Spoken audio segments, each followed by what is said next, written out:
రైతులందరికీ నమస్కారం. L3 సింగులూరు Rammohan Rao, APCNF,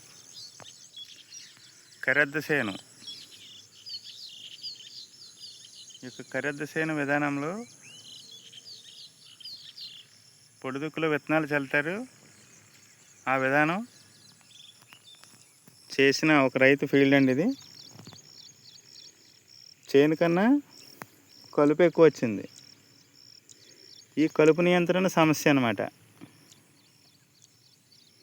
నేరుగా విత్తనాలు స్వయంగా చల్లి పొడిదుక్కు చేసి విత్తనాలు చల్లి మరలా విత్తనాలు కప్పడానికి ఇంకొక సాలు పైన లైట్గా వేస్తారండి రైతులు. ఆ విధంగా వేసిన ఈ యొక్క ఫీల్డ్ ఈ రైతు ఎప్పటి నుంచో 4-5 సంవత్సరాలు బట్టి ఈ వ్యవసాయం చేస్తున్నాడు. కానీ చేసే విధానంలో మార్పు చేయనందువల్ల ఈ యొక్క చేనంతా కూడా ఒరిదుబ్బులతో పాటు గడ్డి విపరీతంగా వచ్చింది. ఎంతకాలం నుంచి వేసినా చేసే విధానంలో మార్పు తీసుకొచ్చి ఏ విధంగా అయితే మనకు పంటకు రక్షణ కలుగుద్దో ఆ విధానాన్ని పాటించాలి. ఆ యొక్క విధానం పాటించినట్టయితే మనకి ఈ సమస్య నుండి బయటపడతాడు రైతు.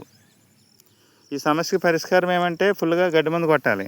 గడ్డి మందు కొడితే ఓవర్ డోస్ ఇవ్వటం వల్ల వరిసేను కూడా చనిపోతుంది. పైగా ఈ మాత్రం వచ్చిన ఈ యొక్క గడ్డి చనిపోవట్లేదు, పంట వదిలేస్తున్నాడు రైతు. అంటే ఈ ఖరీఫ్ సీజన్ సంబంధించిన చేలో వచ్చే పంట కోల్పోయాడు రైతు. ఇప్పటి వరకు పెట్టిన పెట్టుబడి కోల్పోయాడు.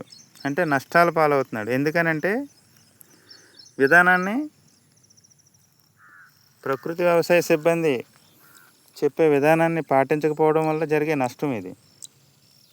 కనుక ప్రతి ఒక్క రైతు ఈ యొక్క నష్టాన్ని నుంచి బయటపడాలంటే పిఎండిఎస్ విత్ ప్యాడీ విధానంలో పొడిదుక్కులో వరిసాగు చేసుకున్నట్టయితే